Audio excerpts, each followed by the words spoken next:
ሰላም ጤና ይስጥልን በመላው የአሜሪካ ግዛት ለምትገኙ የኛ ሰው ትውልድ ኢትዮጵያውያን በሙሉ እንደምን አላችሁ እንደምን ቆያችሁ እንዲሁም ከአሜሪካ ውጭ በተለያየ ዓለም ሆናችሁ ይሄን ዜናና መረጃ በመስማት ላይ ለምትገኙ ሁሉ በቅድሚያ ሰላምታችን በያላችሁበት የዓለም ጥግ ሁሉ ይድረሳችሁ። በዚህ የዜናና የመረጃ ጊዜ ሁለቱ ከኢሚግሬሽን ጋር የተያያዙ ታላቅ የብስራት ዜናዎች ሲሆኑ አንደኛው ደግሞ ከኢሚግሬሽን ጋር የተያያዘ አሳዛኝና አስደንጋጭ ዜና ሆኖ ይቀርባል። የዜናዎቹን ሃይላይት ደግሞ ቀድመን እንዲህ እናስደምጣችሁ። በቀዳሚነት የምናቀርብላችሁ ስደተኞች በዚህ በአሜሪካን ሀገር ሲኖሩ ፐብሊክ ቤኔፊት ያለ ስጋት እንዲጠቀሙ የሚያስችለው አዲሱ ሕግ ጸድቆ ወጥቷል። ይህ ለትውልደ ኢትዮጵያውያን ታላቅ የምስራች ብስራት ዜና ነው። ዝርዝሩን ግን መስማት ይኖርባቸዋል። ሁለተኛው የዲፓርትመንት ኦፍ ሆምላንድ ሴኩሪቲ በጀት ሙሉ በሙሉ ታግዷል። የኢሚግሬሽን ስራዎች ተዘግተዋል። ይህ ለስደተኞች ሰርግና ምላሽ ነው። በእርግጥ ጉዳትም ይኖረዋል። ጉዳቱንም ጥቅሙንም አብረን እናቀርብላችኋለን። በስተመጨረሻ የሚቀርብላችሁ ፕሬዚዳንት ትራምፕ በዚህ ሁኔታ ላይ እያሉ ዲፖርቴሽን እንዲቀጥል ታላቅ ትዕዛዝ ሰጡ። አዲስ ግዙፍ የስደተኞች ማጎሪያ ጣቢያ በይፋ ሊያስገነቡ የመሰረት ድንጋይ አስጥለዋል። ነገር ግን ህዝቡ በይፋ በነቂስ ወጥቶ ይህ የዲቴንሽን ሴንተር አይገነባም ሲል ከጫፍ ጫፍ በነቂስ ወጥቶ እየተቃወመ ይገኛል። ይህም መደመጥ ያለበት ዜና ነው። ወደ ዝርዝር መረጃዎቹ አልፈናል። የዩቲዩብ ቻናሉን ሰብስክራይብ አድርጋችሁ የደወል ምልክቷን ብቻ በመጫን እናንተ ዜናዎቹን መኮምኮም ብቻ ነው። እኔ ደግሞ ዜናዎቹን ለእናንተ በሚመች መልኩ ማቅረቤን ቀጥያለሁ። በክሮኒክ ማሊግናንት ናርሲሲዝም በሚባል የስነልቦና ችግር የተጠቁት ፕሬዚዳንት ትራምፕ እኔ የተናገርኩት ካልሆነ እኔ ያልኩት ካልሆነ አሜሪካ በአንድ እግሯ ትቁም፣ ከፈለገች ዓለምን በአንድ እግሯ ትቁም፣ ዓለም አቀፍ ህግ ለኔ ምንም አይደለም፣ ዓለም አቀፍ ህግም አይገዛኝም፣ ህገ መንግስት ለኔ አያስፈልገኝም በሚለው ንግግራቸው የሚታወቁት ፕሬዚዳንት ትራምፕ በመላው አሜሪካውያን ዘንድ ስደተኞችን በማባረር በሚለው ፖሊሲያቸው ሁሉም ትውልድ አሜሪካውያን ከዳር ዳር በነቂስ ወጥቶ ቢቃወማቸውም እኔ ግን ማንንም አልሰማም በሚል ስደተኞችን የማባረር ወይም ማስ ዲፖርቴሽን ተጠናክሮ እንዲቀጥል ይልቁንስ ደግሞ በከፍተኛ በቢሊየን ዶላር በጀት የሚገነባውን ከ92600 በላይ ስደተኞችን ማጎር የሚችለውን አዲሱን የስደተኞች ማጎሪያ ጣቢያ ለማስገንባት የመሰረት ድንጋይ አስጣሉ ይለናል የዛሬው ዜና። የዚህ ፕሮጀክት አጠቃላይ ግቡ የአሜሪካ የኢሚግሬሽንና ጉምሩክ ኢንፎርስመንት ወይም የአይሲ ኢንፎርስመንት የስደተኞች ተቀባይነትን የማጎርና የማሰር አቅሙን 92600 አልጋዎች በመጨመር ግቡን እንዲያሳካ ያስችለዋል ይላል። ይህም በመላው አገሪቱም ማስ ዲፖርቴሽን ከወትሮውም በተለየ መልኩ ተጠናክሮ እንዲቀጥል ያስችላል ይላል ዛሬ የወጣው ዜና። የዚህ ፕሮጀክት የገንዘብ ምንጭ ይህ ትልቅ እቅድ በኮንግረስ በጸደቀው ዋን ቢግ ቢዩቲፉል አክት በሚለው በዚህ በጀት የሚሰራ ይሆናል። በዚህ ዓመት ብቻ 38.3 ቢሊዮን የአሜሪካ ዶላር የተመደበለት ሲሆን ፕሮጀክቱ እስከ መጪው መስከረም 30 2026 ድረስ እንዲጠናቀቅ ታቅዷል ማለት ነው። ስለዚህ የፈረንጆቹ ዓመት 2026 መገባደጃ ላይ ያ ማለት 2027 ሊገባ አካባቢ ከፍተኛ ቁጥር ያለው ስደተኛ እንዲባረር ፕሬዚዳንት ትራምፕ እንደሚፈልጉ መረጃዎቹ ወጥተዋል። Urgent alert for immigrant communities across the United States. New government documents have revealed a massive multi-billion-dollar expansion of the detention system specifically designed to carry out the largest mass deportation operation in American history. Advocates are calling this a direct threat to due process and family unity. The massive expansion. Under a new federal plan, the Immigration and Customs Enforcement Agency, or ICE, aims to increase its detention capacity to a staggering 92,600 beds. This plan is funded by the One Big Beautiful Bill Act, which has funneled over $38.3 billion into enforcement this year alone. This funding is being used to build what critics describe as a deportation industrial complex. The new facilities, mega centers, and warehouses. The infrastructure plan includes 3 dangerous new developments. First, 8 mega centers. These are giant facilities capable of holding up to 10,000 people at a time. These centers are designed for long-term detention, with stays averaging 60 days, and are scheduled to be fully operational by November 30th, 2026. Second, regional processing sites. 16 new sites are being established in local regions to process between 1,000 and 1,500 people quickly, often within 3 to 7 days, leading to rapid removal from the country. Third, warehouse conversions. In a disturbing move, ICE is quietly purchasing large commercial warehouses in states like Texas, Arizona, Pennsylvania, and Maryland to convert them into non-traditional detention jails. The human cost. This expansion goes beyond just buildings. The government is hiring thousands of new agents and utilizing advanced surveillance to target individuals in their communities, workplaces, and at check-ins. Reports indicate that these new facilities may lack proper oversight, leading to concerns over medical neglect, overcrowding, and the separation of parents from their children. Closing warning. Community leaders are urging all immigrants, regardless of status, to know their rights and prepare emergency family plans. The rapid growth of this detention net means that enforcement can happen without warning. Stay informed, stay vigilant, and reach out to local legal aid organizations for support. 8 ትላልቅ ሜጋ ማዕከላት አሉት ይህ የስደተኞች ማጎሪያ አዲሱ ጣቢያ እያንዳንዳቸው እስከ 10,000 ሰዎች የሚይዙ ናቸው። በአማካይ ደግሞ አንድን ስደተኛ እስከ 60 ቀን ድረስ ማቆየት የሚያስችል አቅም አለው ተብሏል። ሁሉም እስከ መስከረም 30 2026 ተሰርተው እንዲጠናቀቁ ፕሬዝዳንቱ ትዕዛዝ ሰጥተዋል። 16 ክልላዊ ማቀነባበሪያ ቦታዎች ይኖሩታል ተብሏል። ሪጂናል ፕሮሰሲንግ ሳይት ይለዋል። እያንዳንዱ ከ1000 እስከ 1500 ሰዎችን የሚይዝ ለአጭር ጊዜ እስከ 7 ቀናት ብቻ የሚያቆይ ይሆናል ማለት ነው። ይህ ክልላዊ የሆነ ሌላ ደግሞ ብራንችም አለው። ይሄ አንድ ቦታ ብቻ የሚገነባ አይደለም፣ በየስቴቱ የሚገነባ ሳብ ብራንችም ይኖረዋል ማለት ነው።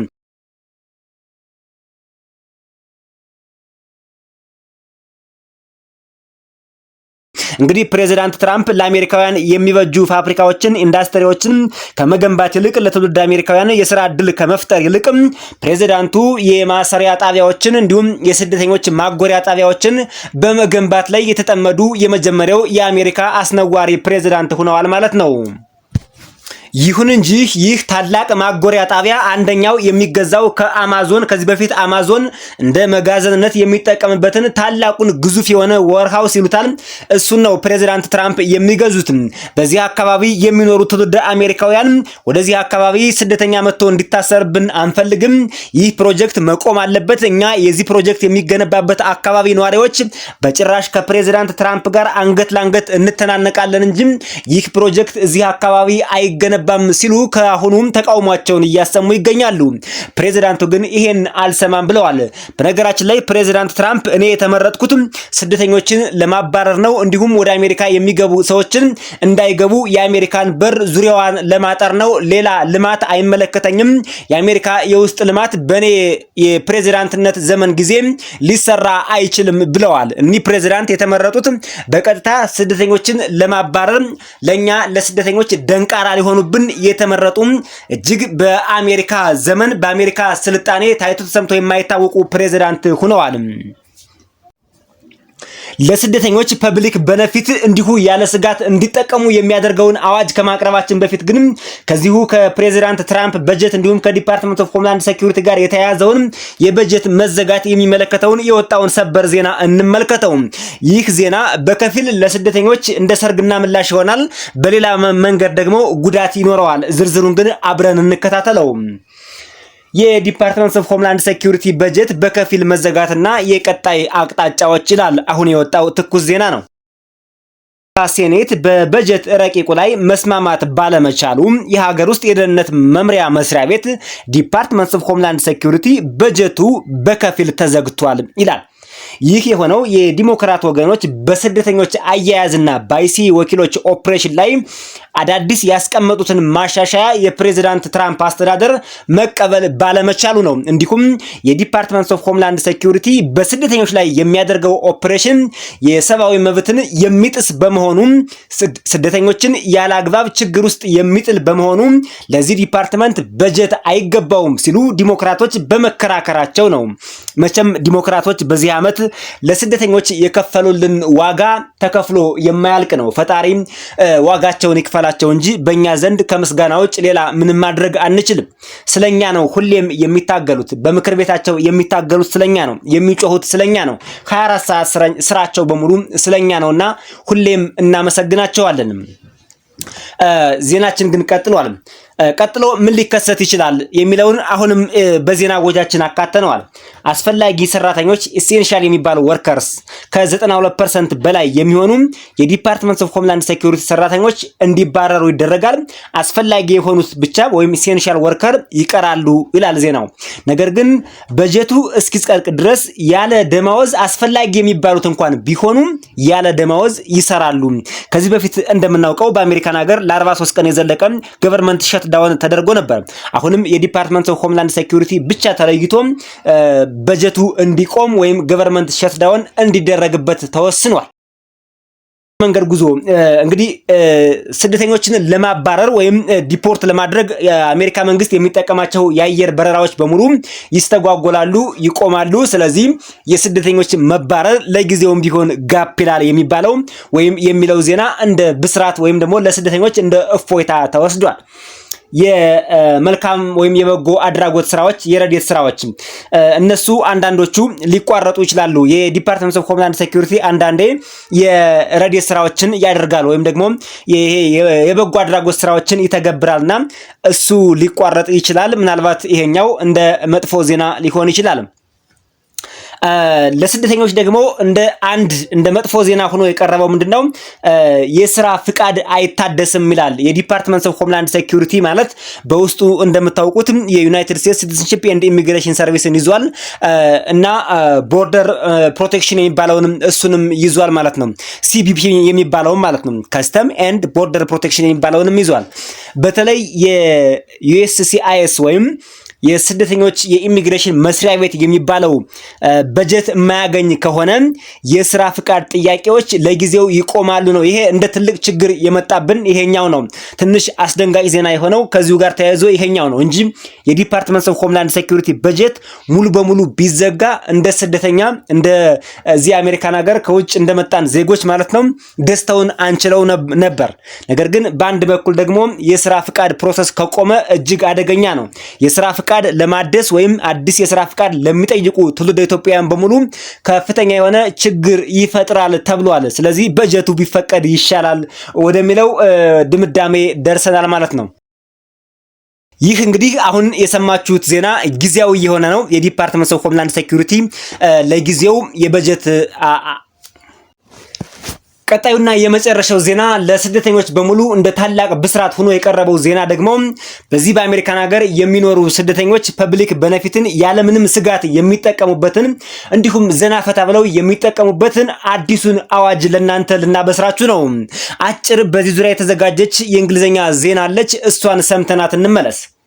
A major shift is unfolding in the American safety net this year. Leading the charge is Maryland, which has launched a massive initiative to ensure that immigrants can access public benefits without fear. Along with California's landmark Food for All program, a powerful state-led movement is taking hold. Minnesota, Illinois, and Washington are also adopting similar policies, asserting that food security is a baseline for public health and economic stability. Advocates say these programs are essential.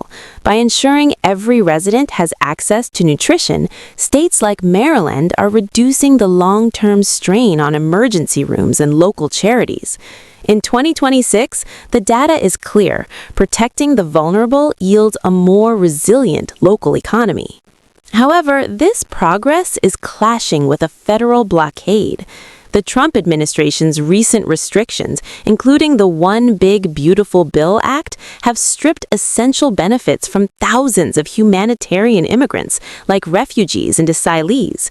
Critics argue that blocking these public benefits is a self-defeating move. It creates a chilling effect of fear, forces families into the shadows, and shifts a massive financial burden onto state taxpayers. As the federal government tightens exclusions, Maryland and its partner states are sending a different message. Hunger has no status, and inclusive policy is the only way forward. በዚህ በአዲሱ የብስራት አዋጅ መሰረት ኗሪዎች የኢሚግሬሽን ሁኔታቸውን ሳይፈሩ የመንግስት ፐብሊክ ቤኔፊት የሚባሉትን ትምህርት፣ ጤና፣ ማህበራዊ ድጋፍ እንዲሁም ፉድ ስታምፕ የሚባሉትና የመሳሰሉትን ጨምሮ እንዲያገኙ ተደንግጓል። ሰራተኞች የአንድን ሰው የኢሚግሬሽን ሁኔታ ለመጠየቅ ወይም ለመመርመር እንዳይችሉ በህግ ተከልክለዋል። ነገር ግን ከፌዴራል የመጣ ትዕዛዝ ካለ ሊጠይቁና ሊመረምሩ ይችላሉ። የኢሚግሬሽን ሰራተኞች በኢሚግሬሽን ዙሪያ መረጃ ሲሰበስቡ ወይም ሲጠይቁ ወይም አገልግሎት ሲሰጡ አድሎ፣ ማስፈራራት ወይም ደግሞ ማስጨነቅ የመሳሰሉትን ነገሮች ማድረግ በህግ የተከለከለ ነው። ሰራተኞችንም በከፍተኛ ወንጀል ያስጠይቃል ተብሏል። ይህ እጅግ በጣም ደስ የሚል ዜና ነው። የካውንቲ ወይም ደግሞ የስቴት ሀብቶችን በሙሉ ሰራተኞች ወይም ተቋማት ለፌዴራል ሲቪል ኢሚግሬሽን እርምጃዎች እንዳያውሉ ፍርድ ቤቶቹ ወይም ደግሞ ይሄ አዲሱ አዋጅ ሙሉ በሙሉ ከልክሏል። ይህ እጅግ በጣም ደስ የሚል ዜና ነው። ስለዚህ እኛ በምንኖርበት ስቴት ለኢሚግሬሽን አገልግሎት የሚውል ወይም ደግሞ ለአይሲኢ እንበለው ለአይሲኢ ኢንፎርስመንት የሚውሉ ተቋማቶች እንዳይኖሩ ሙሉ በሙሉ በህግ ተከልክሏል ማለት ነው። ይህ በጣም ደስ የሚል ዜና ነው። ስለዚህ ፕሬዚዳንት ትራምፕ ከፌዴራል ሰራተኞችን አጓጉዘው አምጥተው በራሳቸው ተቋማት ላይ አድርገው ካልሆነ በቀር እያንዳንዱ ግዛት ለዚህ ህግ ማስፈጸሚያ የግዛቶችን ወይም የስቴቶችን ተቋማት በጀት አጠቃላይ ሀብት እንዳይጠቀም ነው ሙሉ በሙሉ የከለከለው ይህ አዋጅ። የካውንቲው ቁርጠኝነት ለብዝሃነትና ለአብሮነት የሚያንጸባረቅ ሲሆን ቤተሰቦች የአገልግሎት ፍርሃት እንዳይኖርባቸው በከፍተኛ ሞራል እንዲጠበቁ ያግዛል ይላል። ነገር ግን ወንጀልና የህግ ማስከበር ስራ መሰራቱ አይቀርም። ፖሊስ ወንጀልን መቆጣጠር ይቀጥላል። ነገር ግን በሲቪል ኢሚግራንቶች ላይ ምንም አይነት ስጋት እንዳይፈጠር ተደርጎ ይስተናገዱ ይላል ይህ አዲሱ ህግ። በጣም ደስ የሚል ዜና ነው። ነገር ግን በሁሉም የአሜሪካ ግዛቶች እንዲስፋፋ የሚፈለግ ነው። ለጊዜው አሁን ያነበብንላችሁ አዲሱ አዋጅ ተግባራዊ የሚሆነው በሜሪላንድ ግዛት ውስጥ በሞንቲጎመሪ ካውንቲ ብቻ ይሆናል ማለት ነው። እዚችኛው አሁን የጠቀስንላችሁ ስፔሲፊክ ስቴት እና ካውንቲ ብቻ የሚተገበር ይሆናል። ወደፊት ግን ወደ ሌሎችም ግዛቶች እንደሚሰፋ ምንም አያጠያይቅም። አብዛኞቹ የዲሞክራት ስቴቶች እንደዚህ አይነት መሰል ህጎችን ከዚህ በፊትም ለማውጣት የሞከሩ አሉ። አሁንም ወደፊትም በስፋት ለማውጣት በከፍተኛ ዝግጅት ላይ ናቸውና ይህ አዋጅ እንደሚስፋፋ እርግጠኞች ነን። ለጊዜው በአንድ ግዛት በአንድ ካውንቲ ብቻ የተወሰነ ነው። የተከበራችሁ አድማጭ ተመልካቾቻችን ለዛሬ ለትውልደ ኢትዮጵያውያን በተለይ እዚህ አሜሪካን ሀገር ለሚኖሩ እጅግ በጣም ለህይወታቸው አስፈላጊ ነው ያልነው ዜናና መረጃ ይሄ ነበር። በሌሎች ዜናዎችና መረጃዎች እስከምንገናኝ በያላችሁበት ሰላም ቆዩን። በዚህ በአዲሱ የብስራት አዋጅ መሰረት ኗሪዎች የኢሚግሬሽን ሁኔታቸውን ሳይፈሩ የመንግስት ፐብሊክ ቤኔፊት የሚባሉትን ትምህርት፣ ጤና፣ ማህበራዊ ድጋፍ እንዲሁም ፉድ ስታምፕ የሚባሉትና የመሳሰሉትን ጨምሮ እንዲያገኙ ተደንግጓል።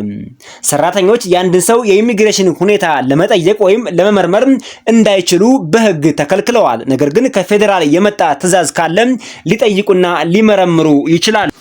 የኢሚግሬሽን ሰራተኞች በኢሚግሬሽን ዙሪያ መረጃ ሲሰበስቡ ወይም ሲጠይቁ ወይም አገልግሎት ሲሰጡ አድሎ፣ ማስፈራራት ወይም ደግሞ ማስጨነቅ የመሳሰሉትን ነገሮች ማድረግ በህግ የተከለከለ ነው። ሰራተኞችንም በከፍተኛ ወንጀል ያስጠይቃል ተብሏል። ይህ እጅግ በጣም ደስ የሚል ዜና ነው።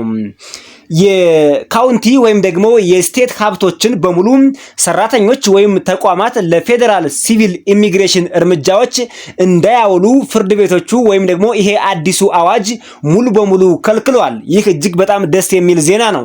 ስለዚህ እኛ በምንኖርበት ስቴት ለኢሚግሬሽን አገልግሎት የሚውል ወይም ደግሞ ለአይሲኢ እንበለው ለአይሲኢ ኢንፎርስመንት የሚውሉ ተቋማቶች እንዳይኖሩ ሙሉ በሙሉ በህግ ተከልክሏል ማለት ነው። ይህ በጣም ደስ የሚል ዜና ነው። ስለዚህ ፕሬዚዳንት ትራምፕ ከፌዴራል ሰራተኞችን አጓጉዘው አምጥተው በራሳቸው ተቋማት ላይ አድርገው ካልሆነ በቀር እያንዳንዱ ግዛት ለዚህ ህግ ማስፈጸሚያ የግዛቶችን ወይም የስቴቶችን ተቋማት በጀት አጠቃላይ ሀብት እንዳይጠቀም ነው ሙሉ በሙሉ የከለከለው ይህ አዋጅ። የካውንቲው ቁርጠኝነት ለብዝሃነትና ለአብሮነት የሚያንጸባርቅ ሲሆን ቤተሰቦች የአገልግሎት ፍርሃት እንዳይኖርባቸው በከፍተኛ ሞራል እንዲጠበቁ ያግዛል ይላል። ነገር ግን ወንጀልና የህግ ማስከበር ስራ መሰራቱ አይቀርም። ፖሊስ ወንጀልን መቆጣጠር ይቀጥላል። ነገር ግን በሲቪል ኢሚግራንቶች ላይ ምንም አይነት ስጋት እንዳይፈጠር ተደርጎ ይስተናገዱ ይላል ይህ አዲሱ ህግ። በጣም ደስ የሚል ዜና ነው። ነገር ግን በሁሉም የአሜሪካ ግዛቶች እንዲስፋፋ የሚፈለግ ነው። ለጊዜው አሁን ያነበብንላችሁ አዲሱ አዋጅ ተግባራዊ የሚሆነው በሜሪላንድ ግዛት ውስጥ በሞንቲጎመሪ ካውንቲ ብቻ ይሆናል ማለት ነው። እዚችኛው አሁን የጠቀስንላችሁ ስፔሲፊክ ስቴትና ካውንቲ ብቻ የሚተገበር ይሆናል። ወደፊት ግን ወደ ሌሎችም ግዛቶች እንደሚሰፋ ምንም አያጠያይቅም። አብዛኞቹ የዲሞክራት ስቴቶች እንደዚህ አይነት መሰል ህጎችን ከዚህ በፊትም ለማውጣት የሞከሩ አሉ። አሁንም ወደፊትም በስፋት ለማውጣት በከፍተኛ ዝግጅት ላይ ናቸውና ይህ አዋጅ እንደሚስፋፋ እርግጠኞች ነን። ለጊዜው በአንድ ግዛት በአንድ ካውንቲ ብቻ የተወሰነ ነው። የተከበራችሁ አድማጭ ተመልካቾቻችን ለዛሬ ለትውልደ ኢትዮጵያውያን በተለይ እዚህ አሜሪካን ሀገር ለሚኖሩ እጅግ በጣም ለህይወታቸው አስፈላጊ ነው ያልነው ዜናና መረጃ ይሄ ነበር። በሌሎች ዜናዎችና መረጃዎች እስከምንገናኝ በያላችሁበት ሰላም ቆዩን።